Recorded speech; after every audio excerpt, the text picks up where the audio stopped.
MP से लेकर राजस्थान तक बीएसपी का जलवा।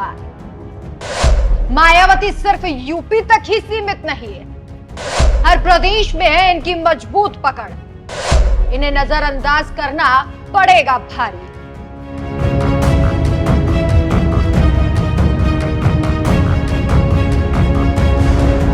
नमस्कार, मैं हूं आपके साथ राखी लंबा। चुनाव कहीं भी हो, जलवा तो मायावती का ही होगा। ऐसा हम इसलिए कह रहे हैं क्योंकि मायावती की पार्टी कई जगहों पर किंग मेकर की भूमिका निभाती है। बीएसपी सुप्रीमो जहां कहीं भी चुनावी हुंकार भरती है, वहां बाजी पलटने की पूरी ताकत रखती है। मायावती ने राजस्थान में भी सियासी फिजा को बदलने के लिए अपने कदम जमाना शुरू कर दिया है। माना जा रहा है कि एमपी से ज्यादा मायावती राजस्थान में कांग्रेस और बीजेपी की टेंशन को बढ़ा सकती है। राजस्थान विधानसभा चुनाव में कांग्रेस और बीजेपी के बीच सीधी टक्कर मानी जा रही है, लेकिन बसपा के चुनावी मैदान में उतरने से कई सीटों पर त्रिकोणीय मुकाबला होता हुआ अब दिखाई दे रहा है। मायावती की पार्टी बसपा ने राजस्थान में इस बार 196 सीटों पर प्रत्याशी उतार दिए हैं, लेकिन 9 प्रत्याशियों ने मायावती का साथ बीच में ही छोड़ दिया, जिसके बाद अब बसपा के कुल 185 प्रत्याशी हैं जो मैदान में हैं। ऐसे में राजस्थान में जिन सीटों पर दलित वोटर्स का वर्चस्व है, वहां मायावती की पैनी नजर है, जिनमें अलवर की बानसूर, करौली और गंगापुर जैसी सीटें शामिल हैं। धौलपुर की भी सभी सीटों पर मायावती की पैनी नजर है, जिन पर दलित वोटर निर्णायक भूमिका निभाते हैं। ऐसे में एक सवाल यह है कि राजस्थान में कैसे मायावती किंग मेकर बन सकती है जब कई प्रत्याशियों ने उनका साथ छोड़ दिया है। इसका जवाब भी हम आपको सिलसिलेवार देंगे।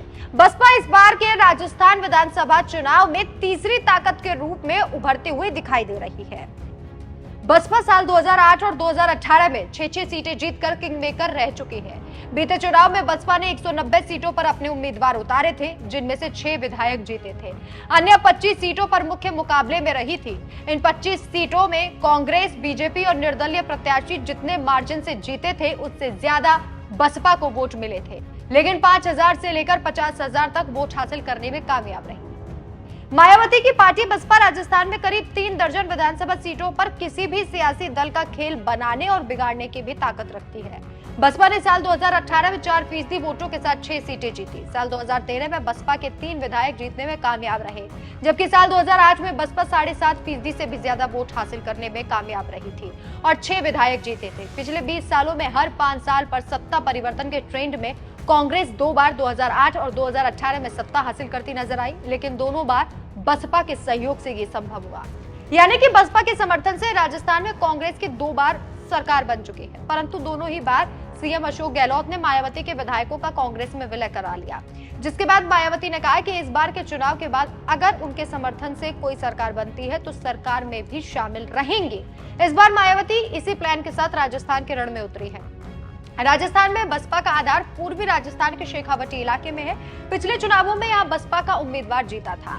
इन्हीं क्षेत्रों में से बसपा 6 सीटें जीतने में कामयाब रही। राजस्थान में 17% दलित मतदाता है। बसपा दलित और गुर्जर वोटों के सहारे ही सूबे में सियासी जड़ें जमाने की कोशिश में है। दलित, गुर्जर, मुस्लिम समीकरण के सहारे बसपा राजस्थान में किंग मेकर बनती नजर आ रही है और इस बार के चुनाव में भी यही फॉर्मूला आजमाया है। यानी कि मायावती के लिए सिर्फ ये कह देना कि उनका सिक्का सिर्फ यूपी तक सीमित है, सही नहीं होगा। दूसरे प्रदेश में भी मायावती की पकड़ शानदार है। इस खबर पर आपकी क्या राय है और क्या आपको भी लगता है कि राजस्थान की राजनीतिक दशा को मायावती बहुत ज्यादा प्रभावित कर सकती है या फिर नहीं? हमें कमेंट करके जरूर बताएं। नमस्कार।